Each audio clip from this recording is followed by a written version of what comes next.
A comédia.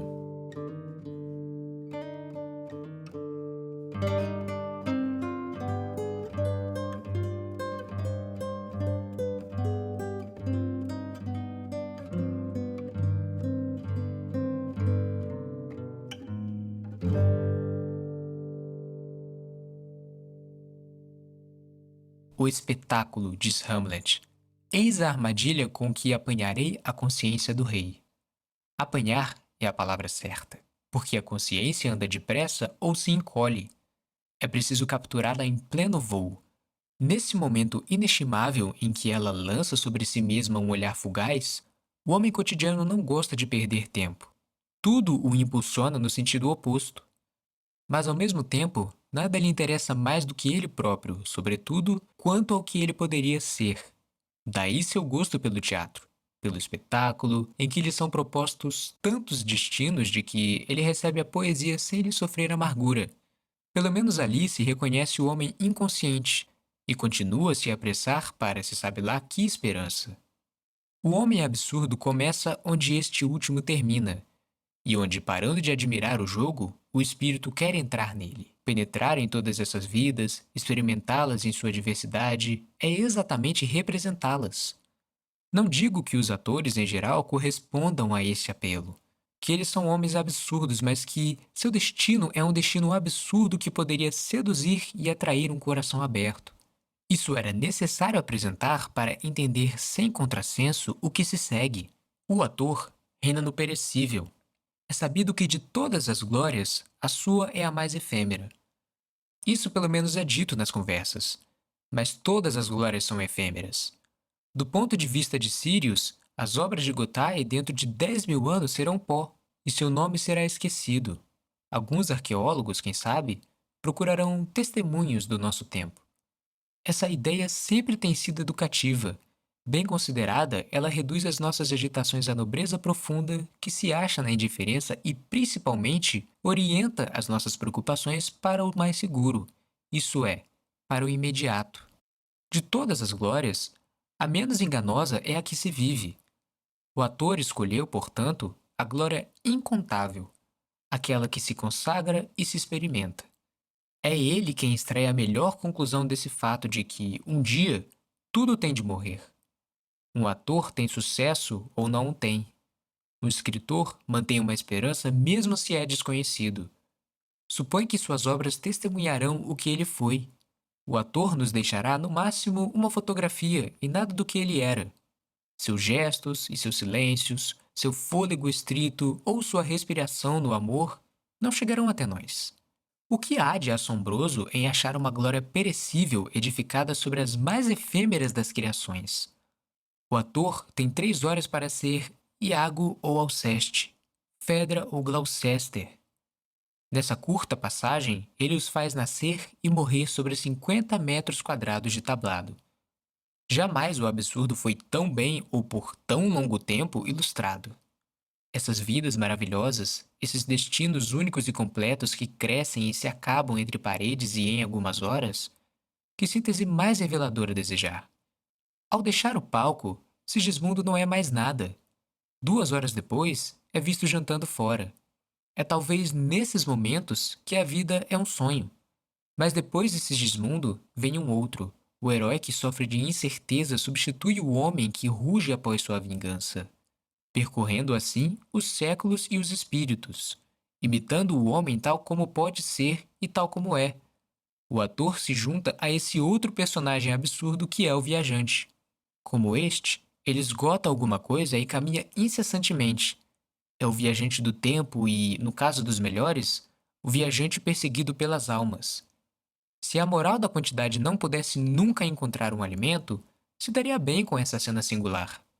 Em que medida o ator se beneficia desses personagens é difícil dizer. Mas o importante não está aí.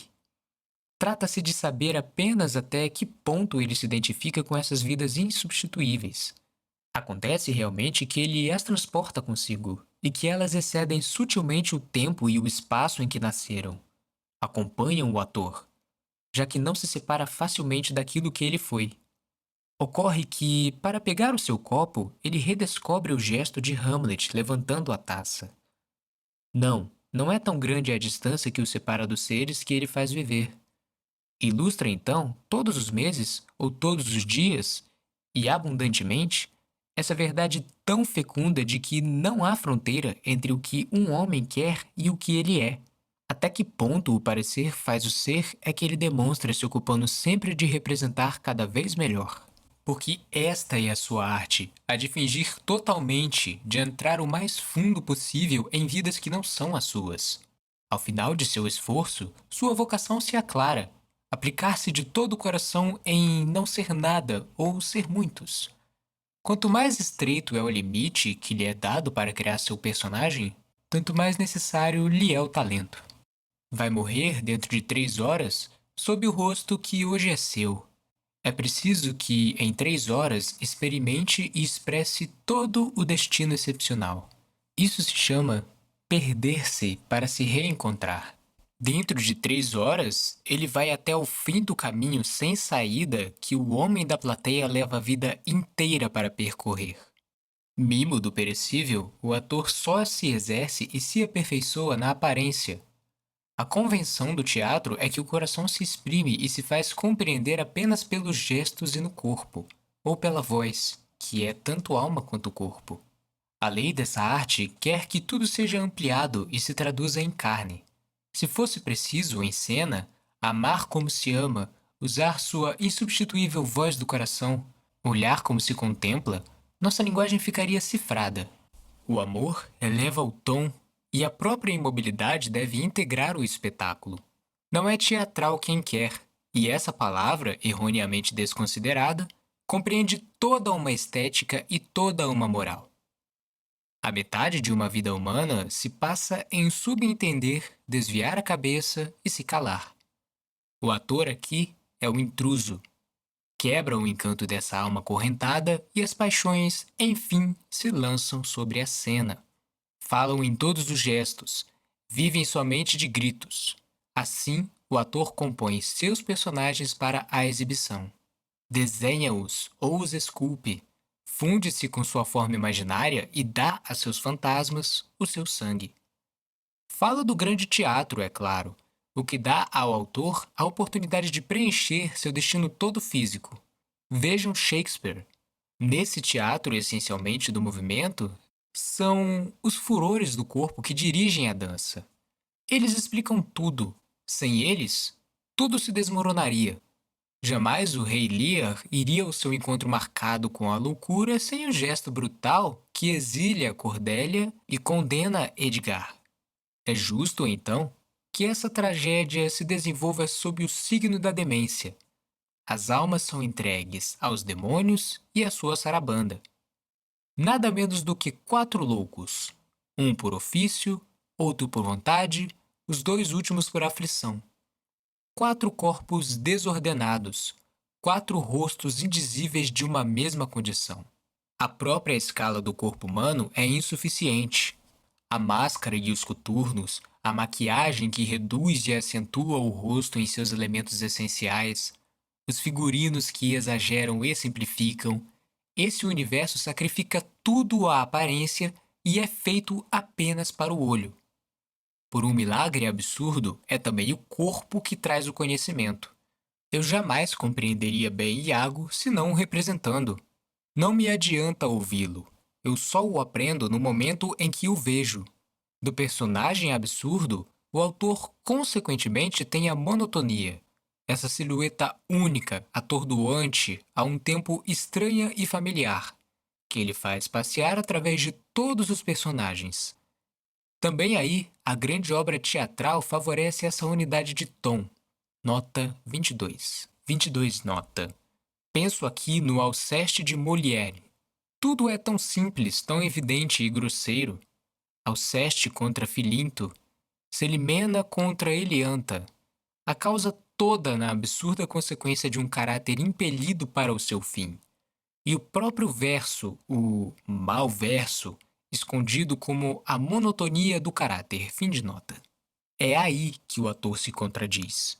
O mesmo, e no entanto tão diverso, tantas almas resumidas por um só corpo. Mas é a própria contradição absurda, esse indivíduo que quer atingir tudo e viver tudo. Essa vã tentativa, essa teimosia sem paradeiro.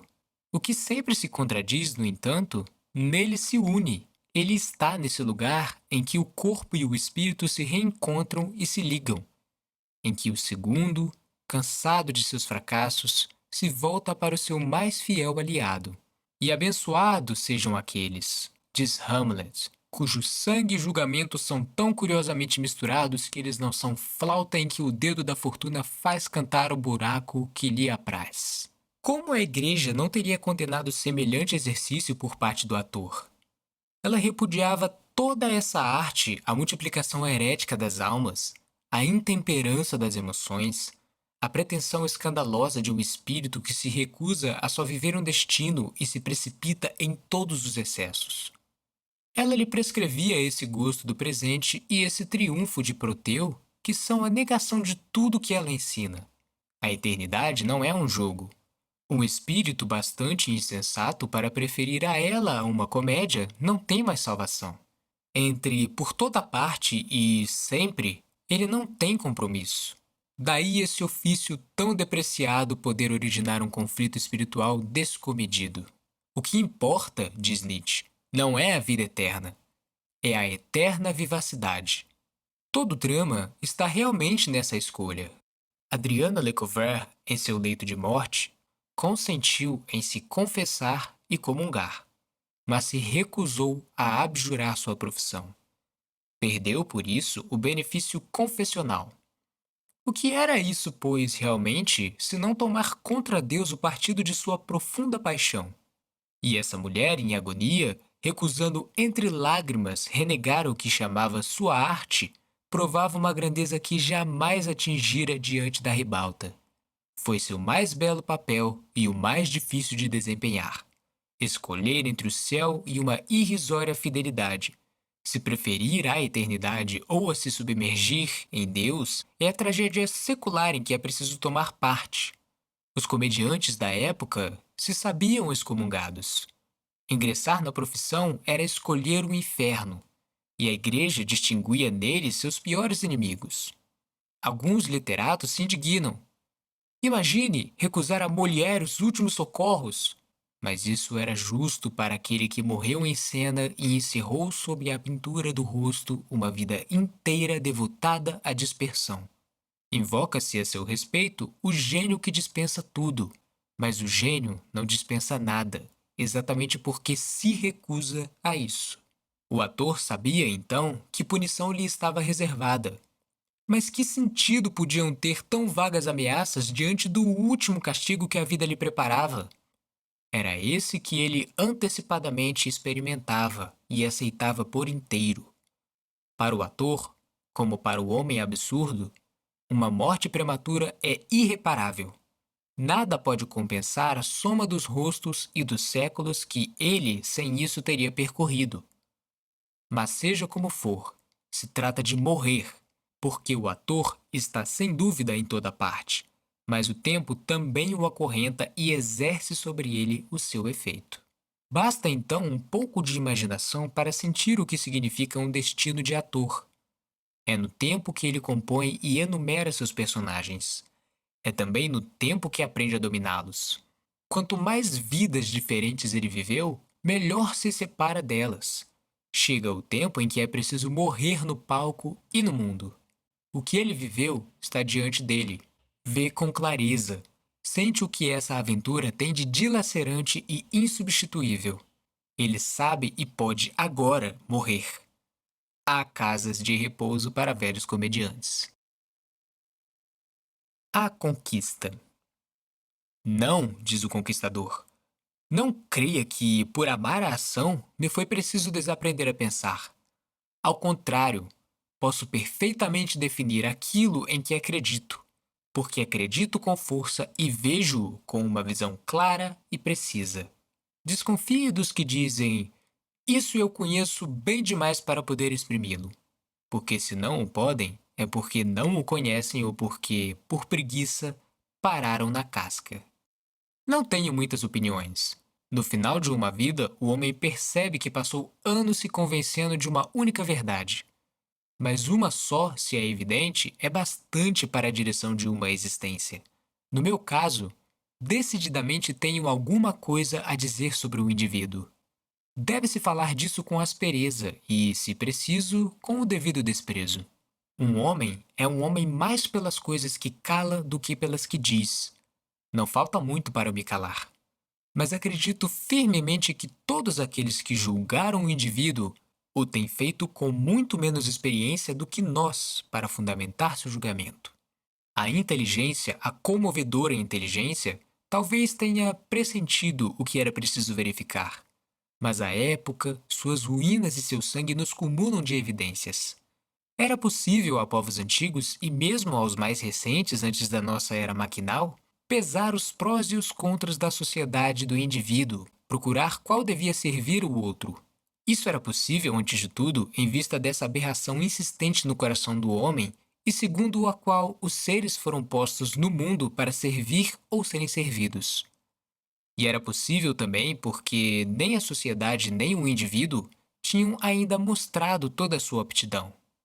Vi espíritos sensatos se maravilharem com obras-primas de pintores holandeses nascidos no coração das sangrentas guerras de Flandres e se comoverem com as preces dos místicos silesianos elevadas em meio à pavorosa guerra dos 30 anos.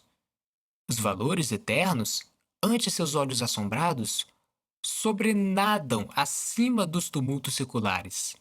Mas o tempo continuou andando. Os pintores de hoje estão privados dessa serenidade, mesmo se têm, no fundo, o coração necessário ao Criador. Um coração seco, quero dizer. Ele não é de nenhuma utilidade, pois todo o mundo e o próprio santo são mobilizados. Eis aí, talvez, o que senti mais profundamente. A cada forma abortada nas trincheiras, a cada traço, metáfora ou oração triturada sobre as ferragens, o Eterno perde uma partida. Consciente de que não posso me separar do meu tempo, resolvi ser unha e carne com ele. É porque não ligo muito para o indivíduo, a não ser que me pareça ridículo e humilhado. Ciente de que não há causas vitoriosas, tomo gosto pelas causas perdidas. Elas requerem uma alma inteira igual à sua derrota, como as suas vitórias passageiras. Para quem se sente solidário com o destino desse mundo, o choque das civilizações tem alguma coisa de angustiante. Fiz minha essa angústia, ao mesmo tempo em que quis jogar aí minha partida. Entre a história e o eterno, escolhi a história porque gosto das certezas. Pelo menos dela estou certo. E como negar esta força que me esmaga? Acaba sempre chegando um tempo em que é preciso escolher entre a contemplação e a ação. Chama-se isso tornar-se um homem.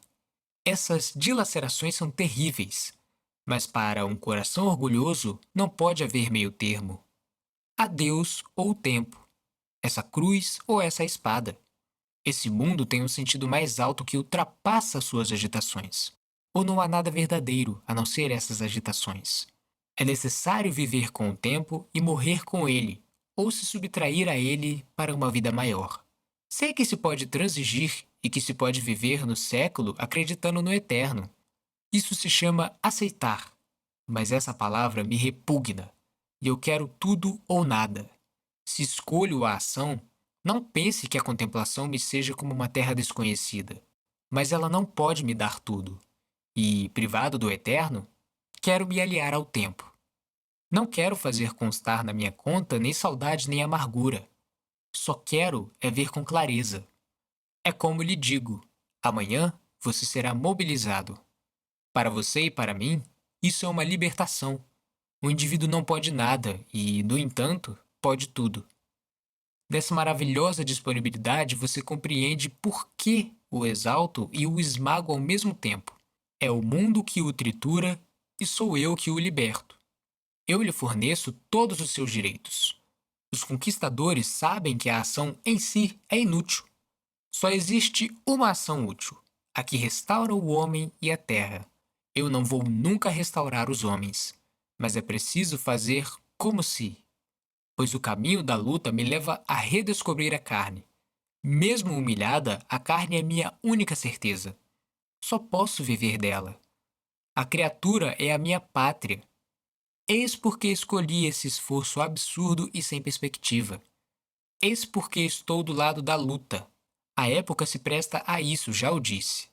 Até aqui, a grandeza de um conquistador era geográfica.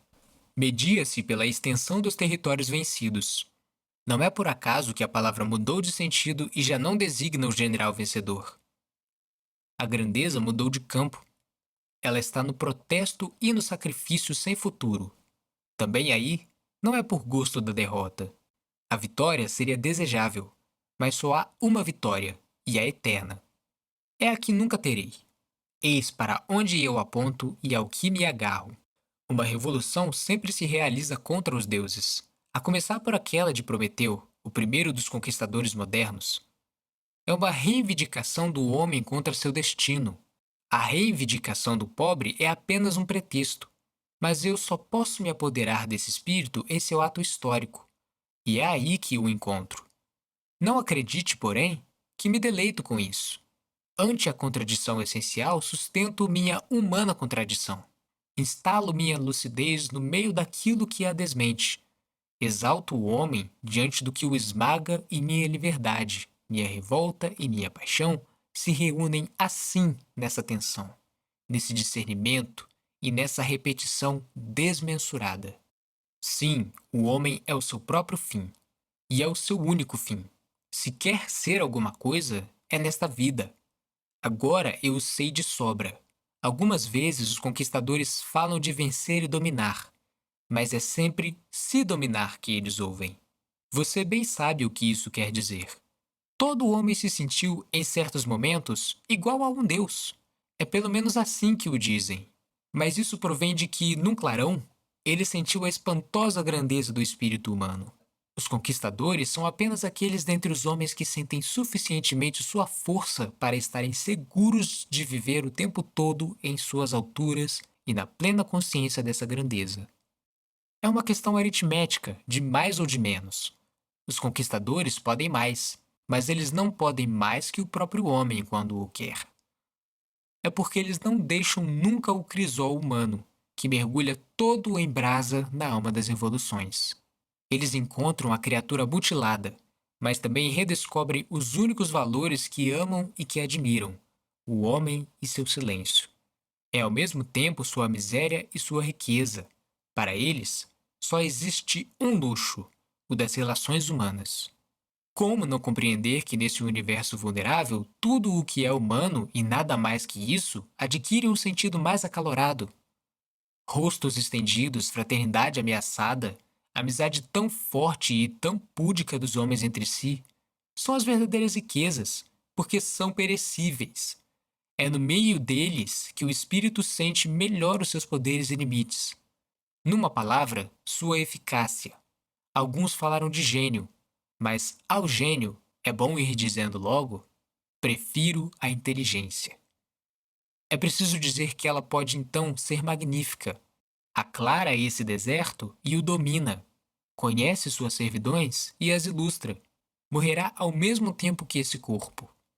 Mas o saber é a sua liberdade. Nós não o ignoramos. Todas as igrejas estão contra nós. Um coração tão aplicado se esquiva ao eterno e todas as igrejas, divinas ou políticas, aspiram ao eterno. A felicidade e a coragem, o salário ou a justiça são, para elas, fins secundários. É uma doutrina que trazem e nos impõem subscrever. Mas eu não tenho nada a fazer com as ideias ou com o eterno. As verdades que estão na minha escala podem ser tocadas com a mão. Não posso me separar delas. Eis porque você não pode basear nada em mim. Nada do conquistador dura muito, sequer suas doutrinas. No extremo de tudo isso, apesar de tudo, está a morte. Nós sabemos. Sabemos também que ela liquida tudo. Eis porque esses cemitérios que cobrem a Europa e que obsedam alguns dentre nós são horrorosos. Só se embeleza aquilo que se ama, e a morte nos repugna, nos fatiga. Também ela está conquistando. O último Carrara, prisioneiro numa Pádua esvaziada pela peste, sitiada pelos venezianos, percorria aos urros as salas de seu palácio deserto. apelava para o demônio e lhe pedia a morte. Era uma forma de superá-la.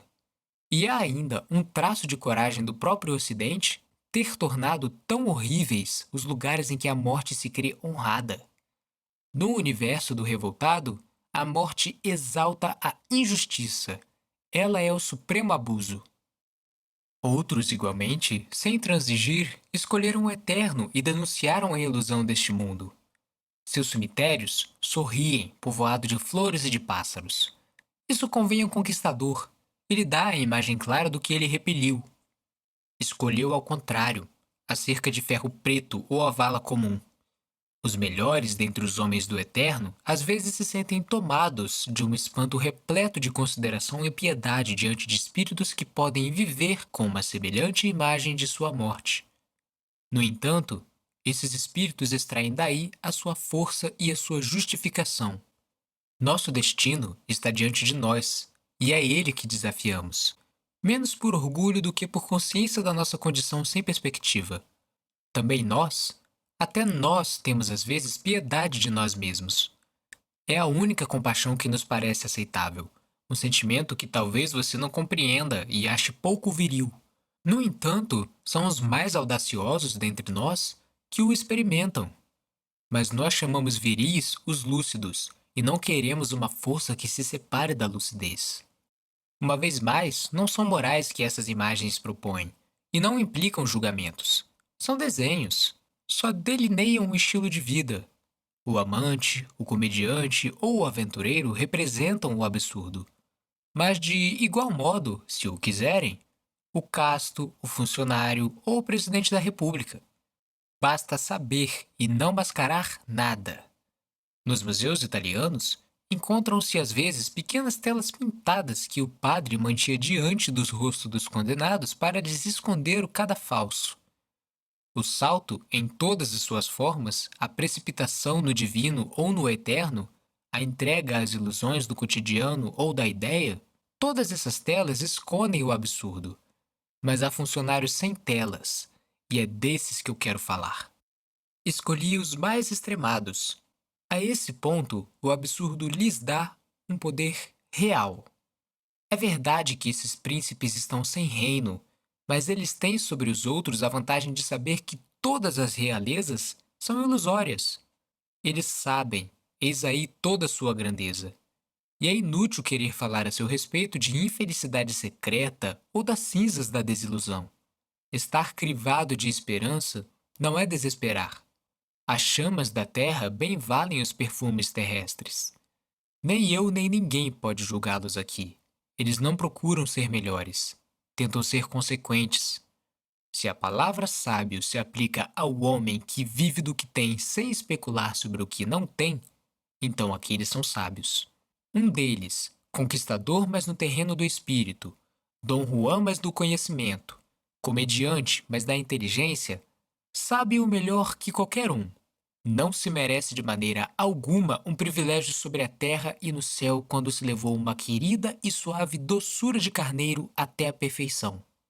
Não se continua menos, na melhor das hipóteses, a ser um caro carneirinho ridículo e nada mais. Mesmo admitindo que não se arrebente de vaidade e que não se provoque escândalo com as atitudes de juiz. Era preciso, em todo caso, devolver ao raciocínio absurdo rostos mais calorosos. A imaginação pode acrescentar muitos outros, revirados no tempo e no exílio, que também sabem viver de conformidade com um universo sem futuro e sem fraqueza. Esse mundo absurdo e sem Deus se povoa então de homens que pensam claro e não esperam mais. E ainda não falei do mais absurdo dos personagens, que é o Criador.